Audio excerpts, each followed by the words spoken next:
La misión de determinación de hechos sobre Venezuela de la Organización de la ONU concluyó que la Guardia Nacional Bolivariana habría cometido violaciones a los derechos humanos y crímenes de lesa humanidad durante las represiones en las protestas sociales registradas en Venezuela desde el 2014. El migrante salvadoreño Kilmar Abrego García fue liberado este jueves de la custodia del Servicio de Inmigración y Control de Aduanas tras una orden de una jueza federal.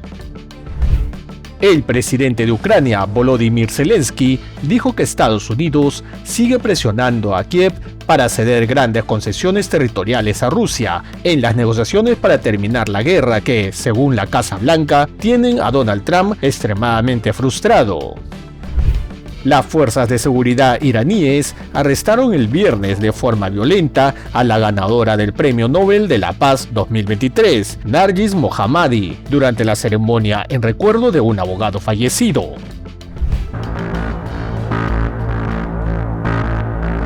La misión de determinación de hechos sobre Venezuela de la Organización de las Naciones Unidas señaló este jueves a la Guardia Nacional Bolivariana como presunta responsable de violaciones a los derechos humanos y crímenes de lesa humanidad en el marco de protestas sociales registradas en el país sudamericano desde el 2014. En su más reciente informe, la misión presenta los resultados de sus investigaciones sobre las manifestaciones del 2014, 2017, 2019 y 2024, y en particular sobre el desempeño que en ellas tuvo la Guardia Bolivariana, en los cuales concluye que en dichas protestas, los integrantes de la Guardia cometieron actos de represión y el uso excesivo de la fuerza, que derivaron en violaciones a los derechos humanos y crímenes contra la humanidad. En esos hechos, se contabilizaron decenas de personas fallecidas. Las prácticas incluyeron allanamientos sin orden judicial, siembra de pruebas, incomunicación prolongada, condiciones de detención inhumanas y represión selectiva de líderes opositores. Las graves violaciones de derechos humanos y delitos cometidos en el periodo posterior a las elecciones reflejan la continuidad del patrón de persecución que la misión ha identificado en informes anteriores como consecutivo de crímenes de lesa humanidad, en particular el de persecución por motivos políticos, menciona el informe. El informe también insta a que los responsables de las violaciones de derechos humanos y crímenes de lesa humanidad rindan cuentas ante la justicia. Sin embargo, del mismo modo, asegura que en Venezuela no hay condiciones para ello, pues ni siquiera existe información pública clara y completa sobre estos casos. Como se sabe, el régimen chavista ha rechazado los señalamientos de que las fuerzas de seguridad hayan cometido abusos en el marco de las protestas sociales. En el periodo posterior a las elecciones del año pasado, dijo que más de 2.000 personas han sido detenidas por realizar actos de desestabilización.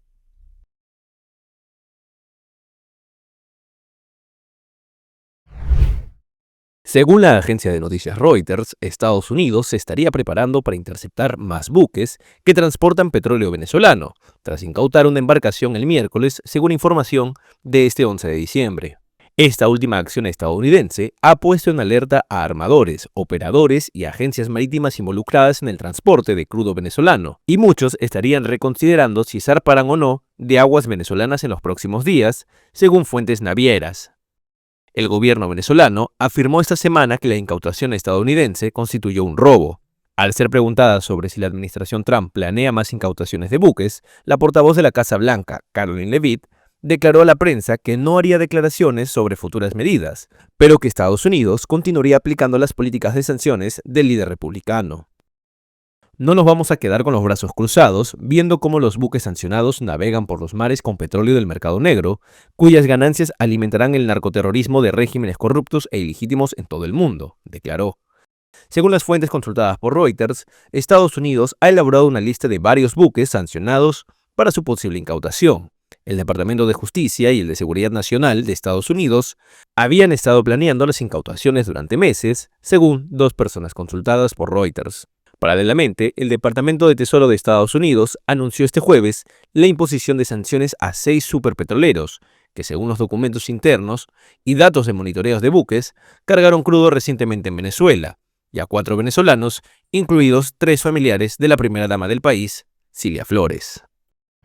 Reportando desde Oslo, en nuestra quinta jornada que hemos estado siguiendo el Premio Nobel de la Paz 2025, María Corina Machado, la líder opositora venezolana, quien finalmente llegó a la capital de Noruega el jueves en la madrugada, donde se abalanzó hacia la gente. Primero salió en el balcón del Gran Hotel a saludar y nuevamente bajó, saludó a todos los venezolanos que la estaban esperando. Han sido unas jornadas llenas de emoción, donde ayer comenzó la jornada con una rueda de prensa con el primer ministro noruego, para luego dar una conferencia de prensa al Premio Nobel de la Paz, donde estuvo toda la prensa internacional.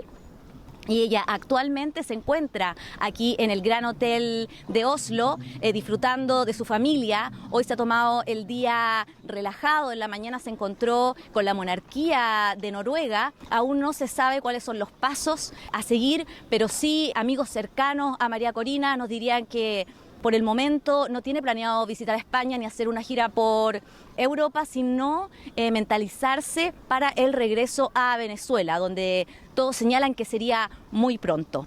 Estaremos informando de cada detalle de lo que esté sucediendo con el nuevo Premio Nobel de la Paz, María Corina Machado.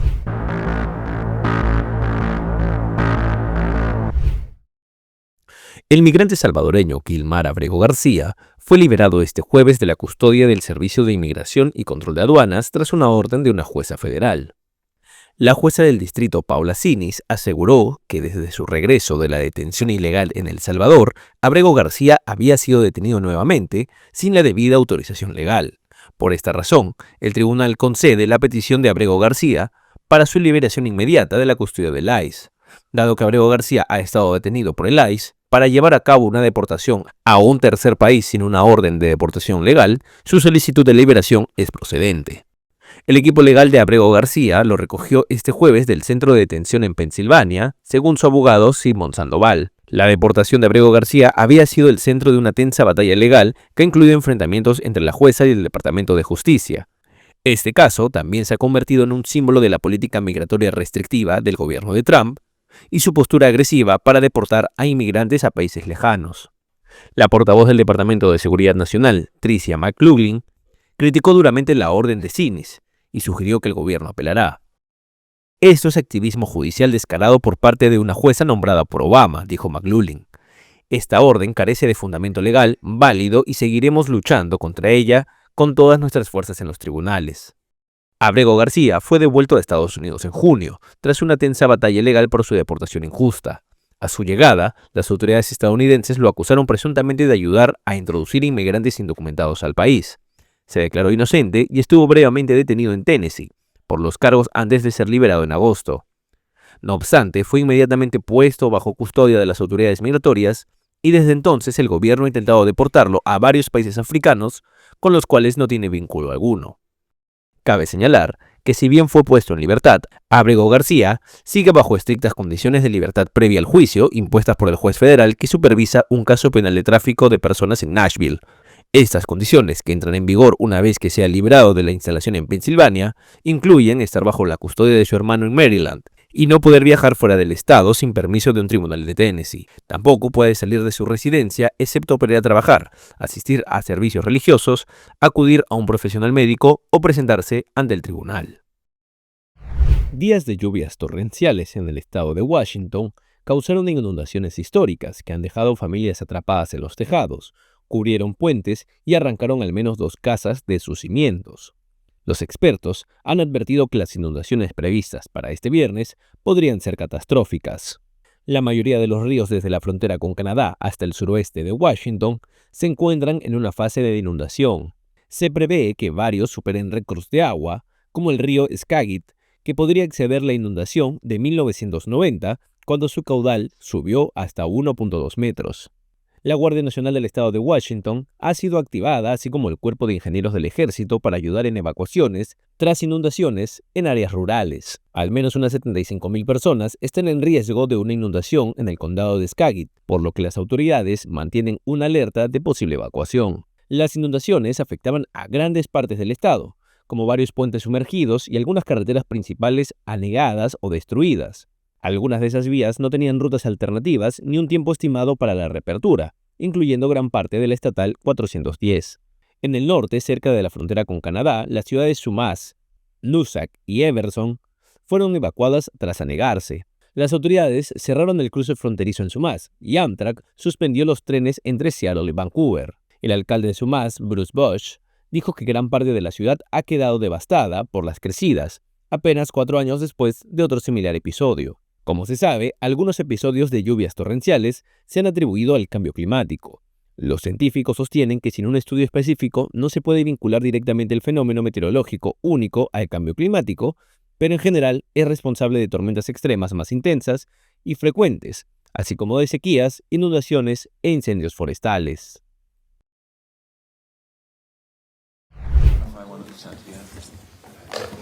El hombre acusado de asesinar al activista político de derecha Charlie Kirk compareció el jueves por primera vez en persona ante un tribunal estadounidense. Tyler Robinson, de 22 años, se mostró sereno mientras los abogados debatían asuntos de procedimiento en lo que se perfila como uno de los juicios más seguidos del país. Vestido con camisa clara y corbata, Robinson evitó el uniforme penitenciario por decisión previa del juez.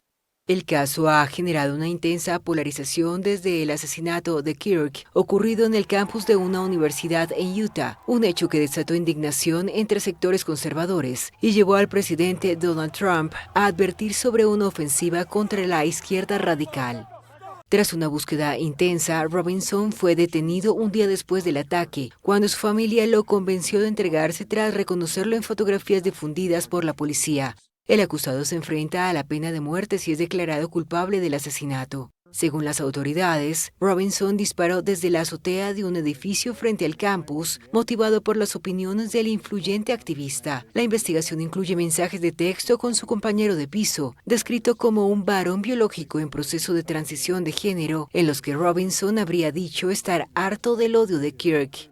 Charlie Kirk, padre de 2 hijos, utilizó sus audiencias en TikTok, Instagram y YouTube para generar apoyo a sus argumentos conservadores, que incluyen una fuerte crítica al movimiento por los derechos de las personas transgénero.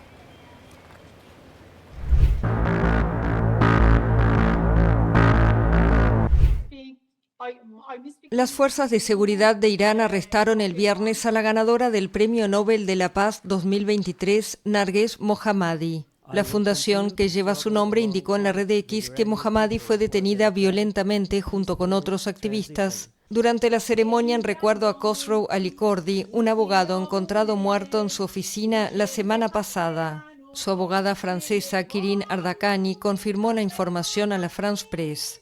La ONG Human Rights Activists News Agency, con sede en Estados Unidos, publicó imágenes de Mohammadi asistiendo a la ceremonia sin el velo obligatorio que deben portar las mujeres en los espacios públicos en Irán. Otras imágenes difundidas por canales de televisión en persa con sede fuera de Irán mostraron a esta defensora de los derechos de las mujeres subiéndose a un vehículo y animando a la gente a corear consignas. Mohammadi, de 53 años, estuvo presa 3 años hasta su liberación en diciembre del año pasado por razones médicas.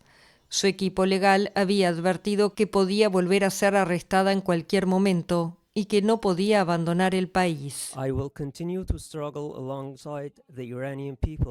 Israel se plantea demoler el icónico campo de fútbol del campamento de refugiados palestinos de Aida, en Belén, alegando que el recinto se ubica en terreno militar.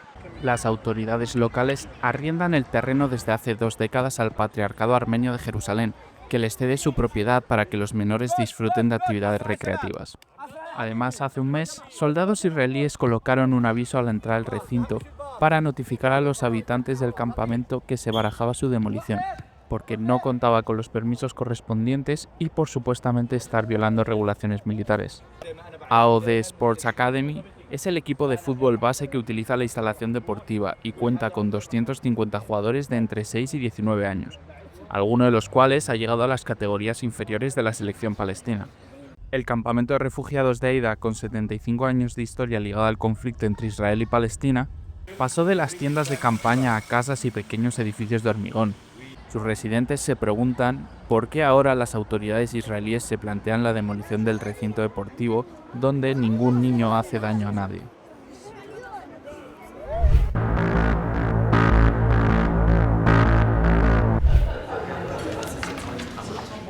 Alemania anunció el viernes que identificó 2 ciberoperaciones rusas contra su país. Un portavoz del Ministerio de Relaciones Exteriores atribuyó al colectivo APT-28 un ciberataque contra la seguridad aérea alemana en agosto de 2024 y también aseguró que Rusia, a través de la campaña Storm 1516, buscó influenciar y desestabilizar las elecciones generales de febrero. Rusia amenaza de manera muy concreta nuestra seguridad, no solo con su guerra de agresión contra Ucrania, sino también aquí en Alemania. Por ello, esta mañana hemos convocado al embajador ruso en la Secretaría de Relaciones Exteriores y le hemos dejado claro que estamos observando muy de cerca lo que hace Rusia y que tomaremos medidas al respecto. Las acciones ilegales de Rusia tendrán consecuencias. Los gobiernos europeos están en alerta por un supuesto espionaje ruso, el sobrevuelo de drones de vigilancia, acciones de sabotaje, ciberataques y campañas de desinformación. Alemania es el segundo país que más ayuda ha proporcionado a Ucrania para que haga frente a la invasión rusa iniciada en 2022 y ha acusado a Moscú de llevar a cabo ataques híbridos, incluyendo los sobrevuelos de drones reportados en varios aeropuertos europeos en los últimos meses.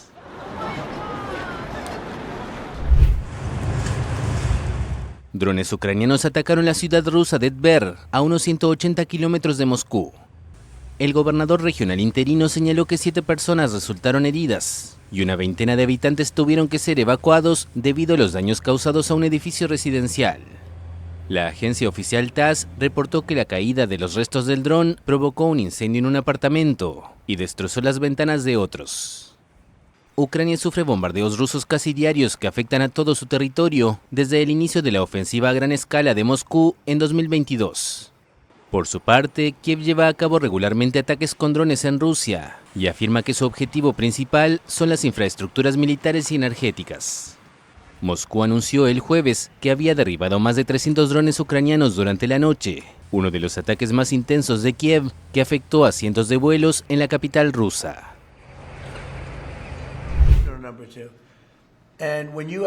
El presidente de Estados Unidos, Donald Trump, está frustrado con Ucrania y con Rusia, dijo el jueves la portavoz de la Casa Blanca, en momentos en que las negociaciones para poner fin a la guerra se han estancado. No quiere más palabras, quiere acción, quiere que esta guerra termine, y la administración ha dedicado más de 30 horas solo en las últimas 2 semanas a reunirse con rusos, ucranianos y europeos y hablar con ellos también, así que veremos qué pasa con las reuniones este fin de semana y estén atentos. Trump conversó con los líderes de Reino Unido, Francia y Alemania, que propusieron realizar una reunión el fin de semana con Ucrania y Estados Unidos. Pero el mandatario estadounidense puso en duda la participación de su gobierno y reveló que hubo un intercambio en términos bastante duros. El presidente ucraniano Volodymyr Zelensky afirmó el jueves que Estados Unidos sigue presionando a Ucrania para que haga grandes concesiones territoriales a Rusia, con el fin de terminar la guerra que empezó en febrero de 2022. Hace aproximadamente una hora conversamos con un equipo estadounidense sobre posibles garantías de seguridad para Ucrania. Estamos trabajando en un documento marco que debe ser lo suficientemente sólido como para funcionar eficazmente. Creemos que este documento debería ser aprobado por el Congreso de Estados Unidos. Esto significaría garantías de seguridad sólidas y legalmente vinculantes para nuestro país que deben implementarse efectivamente. Según la última propuesta estadounidense, las tropas de Moscú permanecerían en las zonas que controlan en el sur del país, como Donetsk, Jersón, Lugansk y Zaporilla, pero se retirarían de las áreas del norte que Rusia no reclamó como suyas, como Kharkov, Sumy y Dnipropetrovsk. Zelensky afirma que hay 2 puntos clave de discordia: el territorio de Donetsk y todo lo relacionado con él, y la central nuclear de Zaporilla. Añadió que aunque no había una fecha límite para cerrar un acuerdo, Washington quería tener los detalles del pacto listos para Navidad. Según Zelensky, pese a la agitación diplomática, no ve indicios de que Rusia quisiera detener su invasión. El jueves, Rusia reivindicó la toma de Siversk en la región de Donetsk, una ciudad que abre el camino para acercarse a grandes ciudades como Kramatorsk y Sloviansk, algo desmentido por Ucrania. El este de Ucrania ha sido devastado desde que Rusia lanzó su ofensiva en febrero de 2022, con decenas de miles de muertos y millones de personas obligados a huir de sus hogares.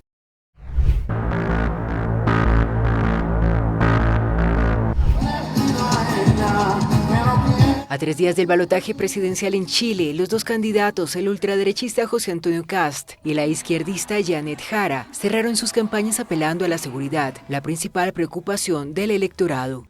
Kast lo hizo desde Temuco, en el sur del país, una región convertida en bastión del Partido Republicano, donde aseguró que Chile necesita un giro drástico tras años de caos e inseguridad. Hay mucha esperanza. La gente está con unas ganas tremendas de recuperar su patria. Y por eso creemos que una vez que se den las cosas, y yo, si la gente así lo decía, pueda jurar en marzo, va a haber un shock de esperanza. Ante unas 5.000 personas, Kast insistió en que su plan pasa por reforzar el control migratorio, levantar un muro en la frontera con Bolivia y expulsar a más de 300.000 migrantes indocumentados, propuestas que sus simpatizantes respaldan con fuerza. Creo que es lo que la gente necesita actualmente en nuestro país. La gente tiene muchas necesidades. Económicamente hemos disminuido considerablemente nuestra calidad de vida y yo creo que es la mejor opción que puede tener nuestra región de la Araucanía. Si Kast resulta electo, se convertirá en el presidente más a la derecha desde el fin de la dictadura de Augusto Pinochet en 1990. Sin embargo, para llegar a la presidencia, tendrá que superar a Janet Jara, ganadora de la primera vuelta del 16 de noviembre y quien también ha reenfocado su campaña hacia la seguridad.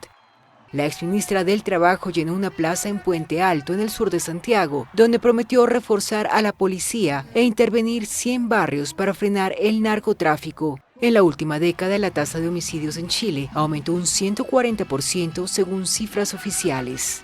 En mi gobierno, el narco se encontrará con un Estado fuerte, que lo desarme y lo encarcele. Tenga 30 o 70 años. Van a cumplir sus penas los delincuentes. En mi gobierno van a cumplir sus penas los delincuentes.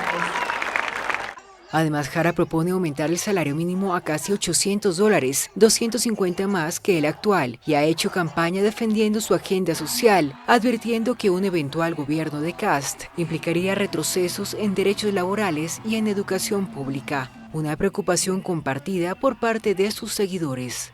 Básicamente, para mí el avance del fascismo es muy importante que no siga así. Y sí tiene buenas propuestas, tal vez no estoy de acuerdo al 100%, como no lo estaría con ningún candidato de acuerdo al 100%, pero sí creo que es la persona más capacitada en este momento para ejercer el rol de presidente de la República.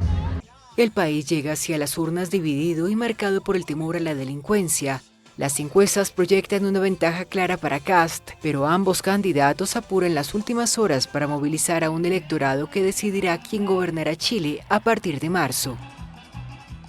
Presidente, qué honor y qué placer. Alianza Escudo de las Américas. Así se denomina un acuerdo firmado el jueves por los presidentes de El Salvador, Nayib Bukele, y de Costa Rica, Rodrigo Chávez, quienes esperan que se sumen otros países de la región. Bukele explicó que puede ayudar a Costa Rica con su experiencia en el desmantelamiento de las estructuras criminales, con el manejo de las cárceles y las reformas de ley necesarias para poder erradicar el crimen. Durante una visita de 2 días a El Salvador, Chávez tiene previsto recorrer la megacárcel Secot, con capacidad para 40.000 presos y considerado el penal más grande de América Latina. Allí hay unos 15.000 internos, acusados de pertenecer a las violentas pandillas Mara Salvatrucha y Barrio 18, pero organismos de derechos humanos cuestionan las duras condiciones de reclusión.